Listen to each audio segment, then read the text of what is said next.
Hello everyone. Welcome back to Medicology nursing services. आप सभी साथियों का आपके अपने YouTube channel Medicology nursing services में स्वागत है। सो फ्रेंड्स, हम आप सभी लोगों के लिए कंटिन्यूसली एनएचएम का क्लास प्रोवाइड करवा रहे थे। और जो प्रीवियसली हमारा क्लास था कल का कम्युनिटी हेल्थ नर्सिंग के रिगार्डिंग, आप सभी लोगों के लिए क्लास मैंने कंडक्ट करवाया हुआ था। उसमें मैंने आपसे कुछ एमसीक्यू सॉल्व करवाए थे, ठीक है। उसी के रिगार्डिंग आज का हमारा अपडेट रहने वाला है। आज का हम आपका सभी लोगों के लिए second class community health nursing का रहने वाला है, ठीक है। तो यदि किसी भी स्टूडेंट्स ने पहले का क्लास नहीं देखा है तो वो यूट्यूब पे जाइएगा, आपको क्लास बंद करके कम्युनिटी हेल्थ नर्सिंग के रिगार्डिंग क्लास देखने को मिल जाएगा। बात करेंगे हम आज उसी के कंटिन्यूशन में आपसे एमसीक्यू पूछे जाएंगे कम्युनिकेबल हेल्थ डिसीज़ के रिगार्डिंग। कंटिन्यू आप सभी लोगों के लिए मैं यहाँ पे एमसीक्यू सॉल्व करवाने वाला हूँ। तो चैनल पे बने रहिएगा, और यदि आप नए स्टूडेंट्स हैं तो चैनल को ज़रूर सब्सक्राइब कर लीजिएगा। नर्सिंग प्रोफेशन से रिलेटेड हर एक अपडेट आपको मेडिकोलॉजी नर्सिंग सर्विसेज के यूट्यूब चैनल द्वारा प्रोवाइड करवाई जाती है। और एनएचएम ग्रुप 5 और ऐसे अदर्स एग्ज़ाम के लिए क्लासेस भी कंडक्ट करवाई जाती है। तो क्लासेस लेने के लिए चैनल को ज़रूर सब्सक्राइब कर लीजिएगा। चलिए स्टूडेंट्स, बढ़ते हैं हम हमारी अपडेट की ओर। तो आज का हमारा फर्स्ट क्वेश्चन क्या रहने वाला है। द फर्स्ट क्वेश्चन इज क्या है कि the 3C sign concern to measles are, ठीक है। तो ये सभी को पता है कि जो 3C साइन आप सभी लोगों को देखने को मिलता है वो मीजल्स में देखने को मिलता है। बट यहाँ पे उसका फुल फॉर्म यहाँ पे पूछा गया है, ठीक है। तो क्या फुल फॉर्म रहने वाला है 3C साइन का। जैसा आप सभी लोगों को आई थिंक पता होगा कि 3C साइन कौन सी डिसीज़ कंडीशन में देखने को मिलता है। तो आपको बता देना है कि मीजल्स में देखने को मिलता है, ठीक है। पर वही बात करें कि 3C साइन क्या क्या होता है। क्या कफ साइनोसिस या चोकिंग होता है क्या, कफ कोराइजा कंजक्टिवाइटिस होता है क्या, ठीक है। ये वही बात करें आपसे कि कफ कोराइजा चोकिंग होता है, या बात करें कब साइनोसिस या कंजक्टिवाइटिस होता है, ठीक है। तो अकॉर्डिंग टू दिस ऑप्शन जो हमारा जो राइट वन आंसर आप सभी लोगों के लिए देखने को मिलेगा वो क्या देखने को मिलेगा। उसमें आप सभी लोगों को जो 3C साइन देखने को मिलते हैं, कब कोराइजा और कंजक्टिवाइटिस देखने को मिलता है, ठीक है। तो ये राइट वन आंसर आप सभी लोगों के लिए रहने वाला है, ठीक है। तो आप अच्छे से देख लीजिएगा कि ये इस टाइप से जो क्वेश्चंस है वो आपको आने वाले एग्जाम में हो सकता है पूछा जा सकता है, ठीक है। चलिए मूव ऑन करते हैं हम नेक्स्ट नंबर के क्वेश्चन पे। इस जो क्वेश्चन रहने वाला है सेकंड बना है कि Koplik sport is associated with the diagnosis of the which of the following disease condition, ठीक है। तो यहाँ पे पूछा गया है कि कॉप्लिक स्पोर्ट है कि वो कौन सी डिसीज कंडीशन में हमको देखने को मिलता है, ठीक है। तो चिकन पॉक्स में आपको कॉप्लिक स्पोर्ट देखने को मिलेगा, मम्स में मिलेगा क्या, या रूबेला में मिलेगा, या वही बात करें हम या मीजल्स में मिलेगा, ठीक है। तो कॉप्लिक स्पोर्ट क्या होता है स्टूडेंट्स। तो जो कॉप्लिक स्पोर्ट होता है आई थिंक आप सभी लोगों को इसके बारे में पता भी होगा। जो कॉप्लिक स्पोर्ट होता है आप सभी लोगों को जो आपकी बाय क्या देखा जाता है, जो आपको मीजल्स में देखने को मिलता है, ठीक है। किस में देखने को मिलता है, मीजल्स में देखने को मिलता है, ठीक है। अभी मैं मीजल्स पढ़ा रहा हूँ तो आप सभी लोगों के लिए क्वेश्चन को फाइंड आउट करना बहुत ईजी होगा। बट जब आप एग्जाम में बैठोगे तो आपके सामने कोई ऐसा पर्टिकुलर टॉपिक डिसाइडेड नहीं रहेगा पहले से कि आप इसको फाइंड आउट कर पाएँ, ठीक है। तो जो कॉप्लिक स्पोर्ट है आप सभी लोगों का किस में देखने को मिलता है, मीजल्स में देखने को मिलता है, ठीक है। अब मीजल्स में क्या क्या चीज़ें हैं ऐसा कि कॉप्लिक स्पोर्ट क्या होता है, ठीक है। तो ये चीज़ें भी आप सभी लोगों को आई थिंक पता होना चाहिए। सबसे पहले मैं बात करूँ जो मीज़ल्स होता है हमारा, ठीक है। मीज़ल्स में आपको स्टेजेस देखने को मिलती है, ठीक है। सबसे पहले आपको जो स्टेजेस देखने को मिलेगी वो कौन सी देखने को मिलेगी। तो सबसे पहले इसमें आपको 3 स्टेज देखने को मिलती है, ठीक है। बहुत ही इंपॉर्टेंट चीज़ें बता रहा हूँ, बी कंसर्न होकर सुनिएगा क्योंकि इसके रिगार्डिंग एक न एक क्वेश्चन आने वाले एग्जाम में पूछा जा सकता है, ठीक है। तो बात करेंगे हम सबसे पहले जो फर्स्ट स्टेज आपको देखने को मिलती है वो प्री स्टेज होती है, ठीक है। कौन सी होती है, प्री स्टेज देखने को मिलती है, ठीक है। अब इसमें क्या क्या देखने को मिलता है, इसमें आपको फीवर देखने को मिलेगा, और साथ ही में मैंने जो अभी आपको रिसेंटली बताया था कब कोराइजा कंजक्टिवाइटिस, ये सारी चीज़ें भी आपको मीजल्स में फर्स्ट को प्री स्टेज में देखने को मिलती है, ठीक है। तो यदि आपसे इन बिटवीन यदि क्वेश्चन ऐसे भी पूछा जाता है कि कब कोराइजा कंजक्टिवाइटिस कौन सी स्टेज में देखने को मिलती है मीजल्स में, ठीक है, तो you can give the right answer in the easily way. तो जो कब कोराइजा कंजक्टिवाइटिस होता है वो आपको मीजल्स की प्रीट्रोमल स्टेज में देखने को मिलती है। और भाई यदि क्वेश्चन आपसे ऐसा पूछा जाता है जो कॉप्लिक स्पॉट है वो कौन सी कंडीशन में देखने को मिलता है या कौन सी स्टेज ऑफ द मीजल्स में देखने को मिलता है, तो you give the right answer the second eruptive stage, ठीक है, कौन सी स्टेज प्री इरेप्टिव स्टेज में देखने को मिलता है, ठीक है, 1 से 2 दिन का रहता है, ठीक है। जो सेकेंड स्टेज का मैं बता रहा हूँ उसको हम प्री इरेप्टिव स्टेज भी बोलता है, ठीक है। मैं यहाँ शॉर्ट फॉर्म यूज़ कर रहा हूँ, आप अच्छा पूरा फुल फॉर्म इसका यूज़ कर लीजिएगा। इसमें देखने को मिलता है स्टूडेंट्स, तो ये मिलता है आपकी प्री इरेप्टिव स्टेज में देखने को मिलता है, ठीक है। और कि कॉप्लिक स्पॉट एक्चुअली होता क्या है, ठीक है, तो ये before appearance of the rashes में देखने को मिलता है, ठीक है। कैसा है, बिफोर रेसेस अपीयरेंस में देखने को मिलता है, साल्टी टाइप का वाइटिस कलर का देखने को मिलता है, ठीक है। और कहाँ देखने को मिलता है, आपकी बक्कल मूसा में फर्स्ट और द सेकंड मोलार टीथ में देखने को मिलता है, ठीक है। कभी कभी आपसे पूछा भी जाता है कहाँ कहाँ, तो मैं आपको इसको थोड़ा रब करता हूँ, फिर अगेन आपको बताता हूँ कि जो कॉप्लिक स्पॉट है वो आपकी second and the first buccal mucosa या मोलार जो टीथ है आपका, ठीक है, वहाँ पे प्रेजेंट देखने को मिलता है, वाइटिस कलर का देखने को मिलेगा, साल्ट टाइप का इसका कलर देखने को मिलेगा, ठीक है। तो कॉप्लिक स्पॉट कहाँ होता है, कौन सी डिसीज में फाइंड आउट होता है, कौन सी स्टेज में देखने को मिलता है, आई थिंक इसके रिगार्डिंग सारे ही डाउट्स आप सभी लोगों के यहाँ पे क्लियर हो गए होंगे। और बात करते हैं हम अब सेकेंड स्टेज का, ठीक है। सेकेंड स्टेज कौन सा रहने वाला है, तो इसको हम इरप्टिव स्टेज बोलते हैं, ठीक है। कौन सा स्टेज बोलते हैं स्टूडेंट्स, तो इसको हम बोलते हैं इरप्टिव स्टेज बोलते हैं, ठीक है। इसमें क्या होता है, इसमें डस्की रेड कलर देखने को मिलता है, ठीक है। और इसमें एक चीज़ होती है जो कि आपको एज अ साइन के तौर पे याद रखना है, वायलेटर रेड लाइन आपको लोअर कंजक्टिवाइटिस में एक रेड टाइप की लाइनिंग देखने को मिलती है, ठीक है। तो इसका अलग अलग टाइप का स्टेजेस देखने को मिलता है, ठीक है। तो आई थिंक आपको कॉप्लिक स्पॉट के रिगार्डिंग जो आपके जो मन में जो हमेशा क्वेश्चन हमेशा डाउटफुल रहते हैं वो यहाँ पे क्लियर हो गए होंगे। देखिए कॉप्लिक स्पॉट में 3 स्टेजेस देखने को मिलती है, जैसा मैंने अभी आपको बता दिया है। एक तो प्री ट्रोमल स्टेज होती है, ठीक है, एक प्री इरप्टिव स्टेज होती है, ठीक है, और एक होती है इरप्टिव स्टेज, ठीक है। तो तीनों की चीज़ें बता दी और साथ ही मैं आपको कॉप्लिक स्पॉट के रिगार्डिंग जो चीज़ें होती है जो एग्जाम में पूछा जाता है वो भी मैंने आप सभी लोगों के सामने बहुत अच्छे से डिस्कस कर दिया। आई थिंक आप सभी लोगों को यहाँ से क्लियर हो गया होगा, ठीक है। अब मैं बात करता हूँ जो कॉप्लिक स्पॉट होता है वो आपको जो मीजल्स होता है, ठीक है। तो अब मीजल्स के रिगार्डिंग कुछ चीज़ें मैं आपको क्लियर कर देता हूँ कि स्टूडेंट्स, ठीक है, थोड़ा धुन सुनने पे ज़्यादा ध्यान दीजिएगा, ठीक है। जो आपका जो मीजल्स होता है, ठीक है, वो क्या होता है, एक रेस्पिरेटरी सिस्टम का डिसीज़ होता है, ठीक है। मोड ऑफ ट्रांसमिशन पूछे तो कौन सा होता है, ड्रॉपलेट होता है, ठीक है। ड्रॉपलेट होता है, डेट मीन्स कि आपकी कफिंग वगैरह या फिर स्नीजिंग वगैरह इनसे सारी चीज़ें ये फैलने के चांसेस हो सकते हैं, ठीक है। इंक्यूबेशन पीरियड का यदि मैं बात करूँ, इसका इंक्यूबेशन पीरियड कितना होता है, 10 से लेके तो 14 दिन तक, ठीक है।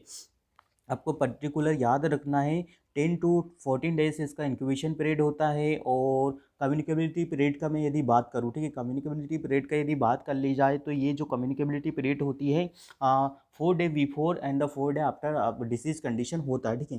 कम्युनिकेबिलिटी पीरियड मैंने आपको कल मेरी क्लास में अच्छे से बता दिया कि क्या होता है कम्युनिकेबिलिटी पीरियड, ठीक है। डिसीज़ नहीं होने से पहले ही वो डिसीज़ कॉजिंग जो एजेंट होता है, जो वायरस होता है, जो बैक्टीरिया होता है वो आपकी बॉडी में प्रेजेंट हो जाता है, ठीक है। तो उसको बोलते हैं डिसीज़ कॉजिंग कैपेसिटी, ठीक है। तो आई थिंक आप सभी लोगों का यहाँ पे मीजल्स के रिगार्डिंग सारी चीज़ें क्लियर हो गई होगी। अब बात करते हैं हमारे सेकंड नंबर के क्वेश्चन पे कि जो क्या है, sub acute sclerosis panencephalitis is seen in the which of the following communicable disease, ठीक है। तो जैसा मैंने बताया कि आपको इसमें कौन से डिसीज कंडीशन में देखने को मिलता है, ठीक है। ऐसा जो आपको डिसीज़ कंडीशन होती है वो कौन सी में डिसीज़ देखने को मिलती है, तो अभी हम जो हमारा राइट आंसर देखने को मिलेगा वो क्या देखने को मिलेगा, मीजल्स इसके लिए राइट आंसर देखने को मिलता है, ठीक है। कौन सा देखने को मिलता है स्टूडेंट्स, तो इसके लिए मीजल्स देखने को मिलता है, ठीक है। ये तो आपसे जो साइन हो गया इसका जो एक कॉम्प्लिकेशन, ठीक है। यहाँ पे आती है बात अब कॉम्प्लिकेशन की कि मीजल्स के कॉम्प्लिकेशंस कौन कौन से होते हैं, ठीक है। मीज़ल्स के कॉम्प्लिकेशन कौन-कौन से होते हैं? तो एक जो प्री इरप्टिव स्टेज थी, इरप्टिव स्टेज थी, उसके बाद आपकी पोस्ट इरप्टिव स्टेज भी आती है, तो उसको भी माइंड में आपको रखना है, ठीक है? मैंने अभी पिछले 3 ही स्टेज बताई थी, आपको 4 स्टेज होती है, चारों स्टेज को अच्छे से ध्यान में रखना है, ठीक है? बात करेंगे आप नेक्स्ट का कि जो इसका कॉम्प्लिकेशन होता है वो क्या-क्या होता है? तो सबसे पहले यदि मोस्ट कॉमन, ठीक है? मोस्ट कॉमन कॉम्प्लिकेशन पूछा जाता है तो आपको निमोनिया लिखना है, ठीक है? क्या लिखना है student? Pneumonia, right one answer करना है, ठीक है? मोस्ट कॉमन कॉम्प्लिकेशन के रिगार्डिंग यदि बात की जाए तो आपको निमोनिया लिखना है, ठीक है? ये जो आपका है एसएसपी, ये एक रेयर कंडीशन में कॉम्प्लिकेशन है, मीजल्स का अराउंड बहुत रेयर कंडीशन में होता है, ठीक है? एंसेफेलाइटिस होता है, ठीक है? क्या होता है? एंसेफेलाइटिस भी देखने को मिलता है, ठीक है? तो आई थिंक यहाँ से सारी चीज़ें आपकी मीजल्स के रिगार्डिंग क्या हो गई होगी, क्लियर हो गई होंगी, ठीक है? चलिए बात करते हैं हम नेक्स्ट नंबर के क्वेश्चन पे। Most serious complication of the measles is, ठीक है? तो most serious complication of the measles is कौन सा देखने को मिलता है आपको? तो जो मोस्ट कॉमन सीरियस कॉम्प्लिकेशन होता है, ठीक है? किसका होता है मोस्ट कॉमन सीरियस कॉम्प्लिकेशन? किसका देखने को मिलेगा आपको? मीजल्स का देखने को मिलेगा, ठीक है? तो मीजल्स का मोस्ट कॉमन कॉम्प्लिकेशन कौन सा होता है? तो अभी आज जैसा मैंने बताया मेनिंजाइकोकल एन्सेफेलाइटिस देखने को मिलता है, ठीक है? इसमें क्या होता है कि इन्फ्लेमेशन ऑफ द ब्रेन आपको देखने को मिल जाता है, ठीक है? तो जो मोस्ट कॉमन सीरियस कॉम्प्लिकेशन कौन सा होता है? एन्सेफेलाइटिस देखने को मिलता है, ठीक है? और मोस्ट सीरियस हो गया, ठीक है? मोस्ट कॉमन कॉम्प्लिकेशन पूछे तो आपको निमोनिया बताना है, ठीक है? तो इस तरह से आपके चीज़ें को याद रखिएगा, आपको सारी चीज़ें क्या होगा कि क्लियर होता चला जाएगा, ठीक है? तो फिर किसी भी प्रकार का आने वाले एनएचएम एग्ज़ाम में आपको किसी भी प्रकार का कोई भी कन्फ्यूजन नहीं होगा, ठीक है? चलिए नेक्स्ट नंबर पे बात करते हैं कि नेक्स्ट नंबर का जो एमसीक्यू है वो क्या कहना चाह रहा है? Which of the following is not a complication of the measles, ठीक है? तो आर्टियल सेप्टर डिफेक्ट है, कंजक्टिवाइटिस है, एंसेफेलाइटिस है या लेरिंजाइटिस, ठीक है? तो यही बात करें हैं, जैसा मैंने अभी अभी रिसेंटली आपको कॉम्प्लिकेशन के रिगार्डिंग ही चीज़ें बताई थी। तो बात करें हम कंजक्टिवाइटिस आपका होता है, एंसेफेलाइटिस अभी जैसा मैंने बताया होता है, लेरिंजाइटिस होता है, ठीक है? बट वही बात करते हैं आर्टियल सेप्टल डिफेक्ट, ठीक है? ये कंजेनाइटल मालफॉर्मेशन है पीडियाट्रिक का, ठीक है? ठीक है? तो ये इसका राइट आंसर नहीं होगा, ठीक है? तो 3 तो होता है, 1 नहीं होता। जो राइट आंसर आपका जाने वाला है वो कौन-सा जाने वाला है? तो जो आपका राइट आंसर जाने वाला है वो arterial septal defect right one answer आपका होने वाला है, ठीक है? तो चलिए नेक्स्ट नंबर पे बात करते हैं कि नेक्स्ट नंबर पे कौन-कौन सी चीज़ें आप सभी लोगों को देखने को मिलेगी। जो क्वेश्चन है आपका incubation period of the measles, तो जैसा मैंने अभी रिसेंटली ही बताया था कि इंक्यूबेशन ऑफ द मीजल्स कितना होता है। तो आपको अब यहाँ पे क्या है सारी ही वैल्यू यहाँ पे दे के रखी है, ठीक है? तो अब आपको देना है 10, ठीक है? 10 आपका राइट आंसर यहाँ पे देखने को मिलेगा, क्योंकि जितना नियर होगा उसका इनके इन्फेक्टिबिलिटी पीरियड जो उसका क्या होगा ज़्यादा देखने को मिलता है। जैसा अभी मैंने रिसेंटली भी बताया था कि 4 टू डे बिफोर और after two 4 two days before after भी ये डिसीज़ कॉजिंग कैपेसिटी इसका बहुत हाई होता है, ठीक है? तो मीजल्स के रिगार्डिंग सारी चीज़ें यहाँ पे क्लियर हो रही होंगी। अब बात करते हैं nurse will advise the mother to isolate the child with the measles for, ठीक है? तो मीजल्स के रिगार्डिंग कितने डेज़ के लिए हम क्या करेंगे आइसोलेट करेंगे? तो क्वेश्चन देखिए फॉर्म बना के या एक लैंग्वेज बना के हमेशा ही क्वेश्चन आपसे पूछा जाता है जैसा यहाँ पे पूछा गया है, ठीक है? चाहे आप डायरेक्टली क्वेश्चन का बात कर लो या किसी भी लैंग्वेज तरीके का बात कर लो, तो वो ऐसे ही पूछा जाता है। तो यहाँ पे आइसोलेशन कितने दिन तक रखना है, तो आपको बता देना है कि जो हमें आइसोलेशन रखना है, ठीक है? कितना आइसोलेशन रखना है, तो आपको पता है कि कितने दिन तक पहले तक ये कर सकता है। तो 4 डे बिफोर करता है और आफ्टर भी करता है, ठीक है? कितना करता है? आफ्टर भी करता है। तो हमको आइसोलेट कितना करता है? 7 डेज़, ठीक है? तो 7 डेज़ इसके लिए राइट आंसर आपको देखने को मिलेगा, ठीक है? अलग अलग बुक में अलग अलग तरीके से हो सकता है, पर जो राइट आंसर आपको देखने को मिलेगा, क्योंकि ये बिफोर भी कर सकता है और आफ्टर भी करता है, तो इसके लिए हमको जैसे ही मीजल्स किसी को हो जाता है तो फिर भी हमें क्या है आइसोलेट रखना है, ठीक है? क्योंकि हमें उस एक्सपोजर से बच्चे को बचाना है या फिर किसी भी पर्टिकुलर अडल्ट या पर्टिकुलर ह्यूमन बीइंग को हमें बचाना है, ठीक है? चलिए नेक्स्ट नंबर पे बात करते हैं कि नेक्स्ट नंबर का क्वेश्चन क्या रहने वाला है। अब बात करते हैं हम किसका, चिकन पॉक्स का बात करेंगे। वो चिकन पॉक्स के रिगार्डिंग जितने भी क्वेश्चंस होंगे, मैं अब वो चिकन पॉक्स के रिगार्डिंग सारे ही क्वेश्चन आपके सभी लोगों के सामने क्या करने वाला हूँ, बताने वाला हूँ, ठीक है? तो chicken pox is caused due to the infection by, ठीक है? तो यहाँ पे पूछा गया है कि causative agent of the chicken pox, ठीक है? तो बात करेंगे हम चिकन पॉक्स का, क्या है चिकन पॉक्स, किस टाइप से इसमें क्वेश्चंस पूछे जा सकते हैं, तो सारा ही मैं बताने वाला हूँ। तो जो चिकन पॉक्स होता है, ठीक है? आप सभी लोगों को पता है कि चिकन पॉक्स किसकी वजह से होता है, तो ये एक वायरस की वजह से होता है, ठीक है? तो फंगाई नहीं होता आंसर, बैक्टीरिया नहीं होता है, प्रोटोजोआ नहीं होता, बट जो राइट वन आंसर है आपका वायरस राइट वन आंसर देखने को मिलेगा। ठीक है, क्या देखने को मिलेगा स्टूडेंट्स? राइट वन आंसर आपका कौन सा देखने को मिलेगा? Virus is a right one answer. ठीक है, तो आई थिंक आपको चीज़ें यहाँ से क्लियर हो गई होगी। इसके रिगार्डिंग जितने भी एमसीक्यू आएंगे वो आप सभी साथियों के साथ सोल्व करवाए जाएंगे। बात करेंगे आप positive organism of the chicken pox is. ठीक है, तो पैरामिक्सो वायरस होगा क्या, या बेरिसोला जोस्टर होगा क्या, हर्पेक्स सिम्प्लेक्स वायरस होगा क्या, या बोर्डेटेला परटूसिस होगा क्या। ठीक है, तो बात करेंगे हम positive agent of the chicken pox. ठीक है, तो आप सभी लोगों को पता है जो चिकन पॉक्स होता है वो बेरिसेला जोस्टर वायरस की वजह से होता है। ठीक है, किसकी वजह से होता है? किसकी वजह से होता है? बेरिसोला जोस्टर। ठीक है, तो इसके रिगार्डिंग जो जो चीज़ें हैं अभी बता दो। पैरामिक्सो वायरस आपका नहीं होता है। हर्पिक्स सिम्प्लेक्स वायरस आपके हर्पिक्स के लिए रिस्पॉन्सिबल होता है, हर्पिक्स डिसीज कंडीशन के लिए।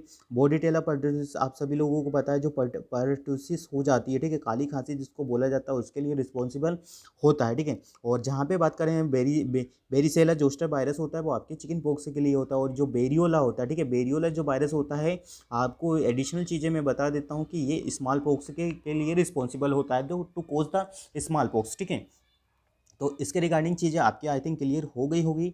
जो भी अब चीज़ें इसमें रिगार्डिंग होगी वो आपको बता दिया जाएगा। ठीक है, तो हमारे 17वें नंबर के क्वेश्चन का आंसर आप सभी लोगों के सामने आई थिंक पता चल गया होगा। ठीक है, अब बात करेंगे वेरिसेला जोस्टर कोज बिच डिसीज। ठीक है, तो ये बहुत ईजी क्वेश्चन है। चिकन पॉक्स जैसा मैंने बताया, और स्मॉल पॉक्स का मैंने बता दिया, वेरियोला वायरस इसका रहने वाला है। ठीक है, अर्टिकेरिया वायरस वगैरह और गोनोरिया ये भी एक वायरस की वजह से देखने को मिलता है। ठीक है, incubation period of the chicken pox is. ठीक है, तो इंपॉर्टेंट क्वेश्चन अब आता है कि इंक्यूबेशन पीरियड क्या होता है आपके चिकन पॉक्स का। ठीक है, तो जो चिकन पॉक्स का इंक्यूबेशन पीरियड होता है, एक चीज़ मान के रखिए, जो चिकन पॉक्स होता है, जो और कौन सा चिकन पॉक्स होता है, मम्स होता है, इन सभी का जो इंक्यूबेशन पीरियड होता है, ठीक है, इन सब का इंक्यूबेशन पीरियड होता है मैक्सिमम टू मैक्सिमम 14 डेज। ठीक है, 14 डेज से ऊपर ही हमेशा इनका इंक्यूबेशन पीरियड होता है। ठीक है, एक चीज़ बता देता हूँ मैं, जो आपका जो इंक्यूबेशन पीरियड होगा वो कितना देखने को मिलेगा? मैक्सिमम टू मैक्सिमम 14 से लेके तो कितना देखने को मिलेगा? 18। ठीक है, तो यहाँ पे 14 से लेके तो 21 होता है, बट यहाँ पे ऑप्शन में वो मेंशन नहीं है, तो अकॉर्डिंग टू ऑप्शन हमें जाना होगा 14 से लेके तो 18। कौन से स्टूडेंट्स? 14 से लेके तो 18 डेज में इसका इंक्यूबेशन पीरियड होता है। ठीक है, 12 से जो 14 है वो नहीं होता है, 10 से 14 भी नहीं होता है, और ये भी एक नियर है, बट जो अकॉर्डिंग टू ऑप्शन यदि बात करूँ मैं, तो राइट आंसर आपका फोर्थ वन रहने वाला है। ठीक है, आपको एलिमिनेशन टेक्निक को यूज़ करते हुए सारे ही एमसीक्यू को सोल्व करना है। ठीक है, नहीं आता है क्वेश्चन तो अच्छे से रीड करना है, 2 टाइम्स आप रीड करो। ठीक है, क्या करो? 2 टाइम्स आप रीड करो, क्वेश्चन को अच्छे से रीड करो, ताकि सभी को सारी चीज़ें समझ में आ जाए। ठीक है, किसी को भी क्या ना हो कि कोई डाउट ना हो, क्योंकि बच्चे सिली सी मिस्टेक एग्ज़ाम में कराते हैं, फिर बाद में पता चलता है कि इतना इजी क्वेश्चन हम क्या करके आ गए हैं, गलत करके आ गए, क्योंकि वो लोग क्या करते हैं, नोट नहीं देखते हैं, एक्सपेक्ट नहीं देखते, एक्सेप्ट नहीं देखते हैं, सिलेक्टेड अप्लाई नहीं देखते हैं। तो इस प्रकार की गलतियां आप एग्ज़ाम में ना करें, इसीलिए हम आपको साथ में एमसीक्यू सॉल्व करवा रहे हो, साथ में चीज़ें भी बता रहे हैं कि हाँ भाई आपको कैसे एमसीक्यू को एग्ज़ाम में अटेंड करना है, कैसे अपने क्वेश्चन का राइट आंसर आपको निकालना है, कैसे एलिमिनेशन टेक्निक को यूज़ करना है, ऑल थिंग आपको यहाँ सारी जानकारी बता दिया जाएगा। अब बात करेंगे which is the first sign of the chicken pox in children. ठीक है, तो बात करें हम चिकन पॉक्स में चिल्ड्रन में, सबसे पहले जो फर्स्ट साइन आपको देखने को मिलेगा वो क्या देखने को मिलेगा? तो वही बात करूं, सबसे पहले जो फर्स्ट साइन आप सभी लोगों को लिए देखने को मिलता है वो फीवर देखने को मिलेगा। क्या देखने को मिलेगा? फीवर देखने को मिलेगा, मलेरिया देखने को मिलेगा। तो सबसे पहला जो साइन होगा वो आपका फीवर होगा। सेकेंड थर्ड साइन आपको, सारे ही साइन इसमें इंपॉर्टेंट है, वो सारे साइन आपके किसके? चिकन पॉक्स के। एक चीज़ बता देता हूँ, सारे साइन किसके? चिकन पॉक्स के। बट प्रायोरिटी वाइज में यदि बात करूँ तो जो फर्स्ट साइन आपको देखने को मिलेगा वो फीवर देखने को मिलेगा। क्या देखने को मिलेगा? फीवर देखने को मिलेगा। ठीक है, इसके बाद बहुत सारे इसमें साइंस देखने को मिल जाते हैं। ठीक है, तो और इसमें क्या क्या साइन देखने को मिलते हैं? तो मलेज देखने को मिलेगा, आपको रेसेस देखने को मिलेगा। जो रेसेस होते हैं इसे, ठीक है, रेसेस कैसे देखने को मिलेंगे स्टूडेंट? तो सेंट्रीपिटल होंगे। ठीक है, किस टाइप के रेसेस इसमें देखने को मिलते हैं? तो जो रेसेस होते हैं वो आपके सेंट्रीपिटल डिस्ट्रीब्यूशन में देखने को मिलेंगे। ठीक है, कैसे देखने को मिलेंगे? सेंट्रीपिटल डिस्ट्रीब्यूशन देखने को मिलेंगे, मतलब आपकी चेस्ट वगैरह पे देखने को मिलेंगे। ठीक है, आपको बता देता हूँ मैं थोड़ा सा यहाँ पे ड्रॉ करके, जो जैसे मान के लीजिए ये कोई पर्सन है। ठीक है, कोई भी पर्सन है, मान लीजिए जो इसका जो रेसेस आप सभी लोगों को देखने को मिलेगा वो कहाँ पे, चेस्ट पे देखने को मिलेंगे, मतलब चेस्ट पे देखने को मिलेंगे, इसीलिए हम इसको सेंट्रीपिटल डिस्ट्रीब्यूशन बोल रहे हैं, ठीक है। और वहीं बात करते हैं यदि स्मॉल पॉक्स का होता है तो सेंट्रीफ्यूगल होता है। सबसे पहले स्मॉल पॉक्स में आपको पाम एंड सोल पे उसको क्या देखने को मिलते हैं, रेसेस देखने को मिलते हैं। But in the case of the chicken pox the rashes कहाँ देखने को मिलेंगे, चेस्ट पे देखने को मिलेंगे, थोरेक्स वगैरह या एंटीरियर चेस्ट या पोस्टीरियर चेस्ट पे भी देखने को मिल सकता है, ठीक है। तो माइंड में दोनों चीज़ बहुत अच्छे से क्लियर करके रखिएगा, दोनों इमेज क्लियर होना चाहिए कि जो स्मॉल पॉक्स होता है उसका जो रेसेस का डिस्ट्रीब्यूशन होता है वो सेंट्रीफ्यूगल होगा, ठीक है। मतलब क्या होगा कि आपके पहले जो रेसेस हो गए वो आपकी एक्सट्रीमिटीज़ में देखने को मिलेंगे, ठीक है, एक्सट्रीमिटीज़ में देखने को मिलेंगे। इसीलिए क्या होता है कि जो आपके पाम एंड जो सोल होते हैं वो आपके किसमें, स्मॉल पॉक्स में क्या होता है स्टूडेंट्स, वो अफेक्टेड रहते हैं, ठीक है। किसमें अफेक्टेड रहते हैं, स्मॉल पॉक्स में जो होता है आपको पाम एंड सोल पर अफेक्टेड रहते हैं। पर वही बात करूँ मैं चिकन पॉक्स में तो इसमें नहीं होते, ठीक है। तो ये थोड़ा सा जो चिकन पॉक्स और स्मॉल पॉक्स की चीज़ें हैं इसको आप क्या है कीजिएगा कि डिफ्रेंशिएट होकर पढ़िएगा, ठीक है। कंपैरिजन स्टडी करिएगा तो बहुत अच्छे से ये चीज़ें समझ में आ जाएगी, ठीक है। और क्या क्या चीज़ें होगी तो आगे मैं और एमसीक्यू के माध्यम से अभी आप सभी लोगों के साथ बताने वाला हूँ। तो बात करेंगे हम नेक्स्ट नंबर के क्वेश्चन पे, the rashes of the chicken pox first appear on. तो जैसा मैंने अभी बताया तो आई थिंक आप सभी लोग इसका राइट आंसर बहुत अच्छी तरीके से यहाँ पे दे सकते हो। तो राइट आंसर क्या रहने वाला है, तो जो रेसेस होते हैं वो कहाँ देखने को मिलेंगे, आपके चेस्ट पे, ठीक है। चेस्ट पे क्योंकि सेंट्री कौन सा होगा स्टूडेंट, तो सेंट्रीपिटल होगा, ठीक है, ठीक, कौन सा होगा, सेंट्रीपिटल होगा, ठीक है। तो जो आपका जो रेसेस होगा वो आपको और चेस्ट पे देखने को मिलेगा, ठीक है। पाम, और एक चीज़ याद रखिएगा, palm and the sole not affected, ठीक है। कभी कभी पूछा जाता है कि इन द चिकन बॉक्स और इन द, बात करें हम स्मॉल बॉक्स के बीच डिफरेंशिएटेड, तो आपको ये चीज़ें भी बता देनी है, ठीक है। और क्या क्या चीज़ें इसमें इंपॉर्टेंट है तो थोड़ा मैं अभी आपको बता देता हूँ कि जो चिकन पॉक्स होता है, ठीक है, कैसा होता है, सुपरफिशियली होता है, ठीक है। एक चीज़ बता देता हूँ कि सुपरफिशियली क्या होता है, जो आपका जो रेसेस होता है, ठीक है, स्मॉल पॉक्स से ये हो गया, आपका चिकन पॉक्स से ये हो गया, ठीक है। जो इसका रेसेस होगा वो कौन सा होगा, सुपरफिशियली होगा, मतलब सुपरफिशियली होगा। डैट मीन्स कि जो भी आपकी जो रेसेस वगैरह है, ठीक है, वो क्या होगी, क्या प्लियोमॉर्फिज्म की कंडीशन में होंगे, ठीक है। मल्टी रेसेस होंगे, ठीक है। सबसे मेन चीज़ है कि प्लियोमॉर्फिज्म की कंडीशन में भी होते हैं और मल्टी रेसेस भी होते हैं, ठीक है। तो आई थिंक आप सभी लोगों ने, जब हम ठंडी या विंटर के सीज़न में आप सभी लोगों ने देखा होगा कि जो ओस होता है, ठीक है, वो आपकी यदि कार वगैरह पे आगे जम जाता है तो कैसे टिप टिप बूंदे जैसा हो जाता है, तो उसी को हम क्या बोलते हैं, प्लियोमॉर्फिज्म बोला जाता है। सेम चीज़ें आपको जो चिकन पॉक्स वाला जो पर्सन है उसमें देखने को मिलेगा, ठीक है। किसमें देखने को मिलेगा, उसमें देखने को मिलेगा। और ऐसा होगा कि जैसे मान के चलिए कि जो चिकन पॉक्स का इंसान है, ठीक है, मान के चलिए ये चिकन पॉक्स का इंसान है, ठीक है, बात करते हैं हम, ठीक है। तो इसमें क्या होगा, जैसा बता देते हैं कि इसमें क्या होगा कि जो रेसेस होंगे, कौन सा स्टूडेंट्स, जो रेसेस होंगे इसमें क्या होगा कि एक रेसेस आज हो जाएगा, एक रेसेस कल हो जाएगा, एक रेसेस परसों हो जाएगा, एक रेसेस आगे 1 वीक 2 वीक्स में ऐसे चलता रहता है, ठीक है। तो क्या होता है कि जो इसका जो रेसेस होता है वो मल्टी रेसेस होता है, ठीक है। इसीलिए इसको क्या बोला जाता है, मल्टी रेसेस बोला जाता है। क्या बोला जाता है, इसीलिए इसको मल्टी रेसेस बोला जाता है। यूनिक कलर में होता है, सुपरफिशियली होते हैं सारे रेसेस, मल्टी कलर में होते हैं, और मल्टी कलर में होते हैं, ठीक है। और क्या चीज़ें इसमें मल्टी रेसेस हैं, और सबसे मेन बात है कि आज यहाँ होगा या कल यहाँ होगा, परसों यहाँ होगा, तो ऐसे करके आते हैं तो प्लियोमॉर्फिज्म की कंडीशन जैसा यहाँ पे क्या होता है, क्रिएट हो जाता है, ठीक है। कौन सा होता है, प्लियोमॉर्फिज्म की कंडीशन में जैसा क्रिएट हो जाता है, ठीक है। तो आई थिंक आपको चीज़ें समझ में आ गई होगी, ठीक है। बात करते हैं हम इसका नेक्स्ट से क्या कि और क्या क्या चीज़ें इसमें एडिशनल पैरामीटर के साथ में आप सभी लोगों के साथ बता देता हूँ। ट्राई करते हैं बेस्ट से बेस्ट देने का, बट इतना टाइमिंग नहीं है कि आपको हर एक चीज़ को बहुत अच्छे से मैं बता पाऊँ, बट फिर भी हम ऑलवेज आप सभी लोगों के लिए ट्राई करते हैं कि आपको अच्छा से अच्छा मैं कंटेंट देने के लिए कोशिश करता हूँ। और फिर भी स्टूडेंट्स आप सभी लोगों का रिस्पॉन्सिबिलिटी बनता है, एक मॉरल रिस्पॉन्सिबिलिटी बनता है कि क्लास का लिंक ज़्यादा से ज़्यादा बच्चों को आप शेयर कर दिएगा, क्योंकि बच्चे क्लास तो बहुत सारे बच्चे देख लेते हैं, ठीक है, बट क्या होता है कि ना तो वो शेयर करते हैं, ना आपको फीडबैक देते हैं कि हाँ हमें क्लास पसंद आ रहा है, या क्लास में आपको और क्या क्या चीज़ें ऐड करना है वो भी नहीं बताते हैं, ठीक है। तो ये आप सभी लोगों का कोई पर्पस नहीं है, आपको बताना है। यदि आपको किसी चीज़ में कुछ कन्फ्यूज़न होता है तो आपको कमेंट बॉक्स में कमेंट पुट करना है, ठीक है। आपको फीडबैक देना आफ्टर द क्लास कि कैसा क्लास रहा है, और अपने फ्रेंड सर्कल में ज़रूर शेयर कर दीजिएगा। देखिए शेयर करने से ऐसा मत सोचिएगा कि आप अच्छे से नहीं पढ़ेंगे और आपके दोस्त अच्छे से पढ़ लेंगे, ऐसा कुछ भी नहीं होता। सब लोग अपना अपना पढ़ते हैं, और यदि शेयर करने से आप किसी का भला करोगे तो उनका भला होगा, तो आपको वो दुआएं ही देंगे, ठीक है। तो आप क्लास को मेहनत कर अच्छे से शेयर करिए, सब दूर शेयर करिए, और इस मेहनत को ज़रूर लाइक करिएगा फ्रेंड्स। चलिए बात करते हैं नेक्स्ट नंबर के क्वेश्चन पे। All of the following fact about the chicken pox are true except, ठीक है। तो देखिए एक्सेप्ट और एक्सपेक्ट रिगार्डिंग आजकल जो एमसीक्यू का पूछा जाने का ट्रेंडिंग हो चला है, ठीक है, क्योंकि यहाँ पे एक ही गलती की वजह से स्टूडेंट का पूरा क्या आता है आंसर यहाँ पे गलत हो जाता है, ठीक है। तो एक्सेप्ट और एक्सेप्ट के रिगार्डिंग चीज़ें ही, तो यहाँ पे पूछा है कि 3 तो चीज़ें ऐसी हैं कि जो आपकी चिकन पॉक्स से रिगार्डिंग है, ठीक है। पर वही बात करें हम कि जो चीज़ें अलग चीज़ें हैं, ठीक है। जैसे मान के चले कि एक ऐसी चीज़ है कि जो आपकी चिकन पॉक्स के रिगार्डिंग सही नहीं है, ठीक है।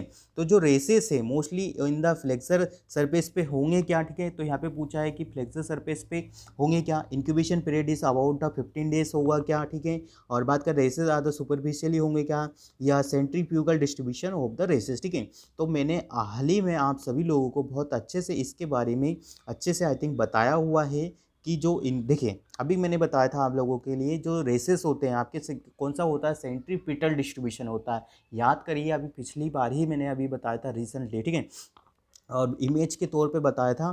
तो जो हमारा एलिमिनेशन का टेक्निक यूज़ करिए, ठीक है। सबसे पहले मैं इसको एलिमिनेट कर टेक्निक की तरीके से आपको बताता हूँ कि कैसे आपको इसको सोल्व करना है, ठीक है। बात करिए जैसे rashes mostly in the flexor surface, ठीक है। तो बिल्कुल राइट बात है, आपके जो रेसेस होते हैं वो फ्लेक्सर सरफेस पे होते हैं स्टूडेंट्स। इंक्यूबेशन पीरियड है 15 दिन, जैसा मैंने बताया 14 से लेके तो आपका 21 दिन का इसका इंक्यूबेशन पीरियड होता है। तो ये भी हमारा B1 भी इस राइट आंसर है हमारा। रेसेस आर द सुपरफिशियली, जैसा मैंने अभी बताया था कि जो आपके रेसेस होते हैं वो सुपरफिशियली होते हैं, ठीक है।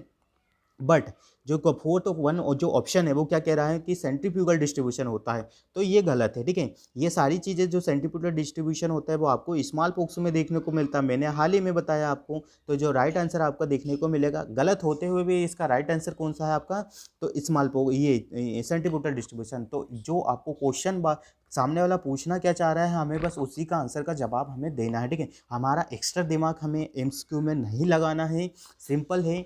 क्वेश्चन को एमसीक्यू को 2 बार पढ़ो, ठीक है, 2 बार ऑप्शन को पढ़ो, फिर ही हमने जो क्वेश्चन का आंसर है हमें देना है, ठीक है।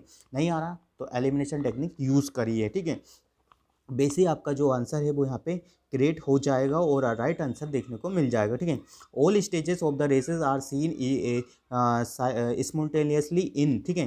तो ऑल क्या दिखा रहा है यहाँ पे, all rashes are seen in, ठीक है। तो टाइफॉइड में होता है, चिकन पॉक्स में होता है क्या, स्मॉल पॉक्स में होता है क्या, या बात है मीजल्स में होता है, ठीक है। तो ऑल स्टेज में रेसेस किस में देखने को मिलता है, तो जैसे मैंने हाल ही में बताया था आपको, यहाँ पे बस सिंपल सी एक चीज़ क्या है कि आपसे यहाँ पे क्वेश्चन को बना के पूछ लिया गया है। और जो मैंने अभी हाल ही में आपको रिसेंटली बताया था तो वो आपको ये चीज़ें बताई थी कि इसकी जो रेसेस का जो कैरेक्टरिस्ट है वो क्या है, कि जो रेसेस का कैरेक्टर्स है कि आज जाता है, कल आता है, परसों आता है, या 2 दिन 3 दिन ऐसे रेसेस कंटिन्यूसली आते जाते हैं, ठीक है। तो इसकी ऑल स्टेज में इसके रेसेस क्या होते हैं, प्रेजेंट होते हैं, ठीक है। क्या होते हैं, प्रेजेंट होते हैं, ठीक है। तो राइट आंसर क्या जाता है आपका, चिकन पॉक्स से जाता है, ठीक है। वही बात कर लूँ मैं और की कि जो मीजल्स होता है, मीजल्स में मैंने हाल ही में आपको बताया था कि इसमें कॉप्लिक स्पॉट देखने को मिलता है, रेसेस भी देखने को मिलता है, ठीक है। कॉप्लिक स्पॉट देखने को मिलता है, रेसेस आपके बिहाइंड द ईयर भी देखने को मिलता है, ठीक है।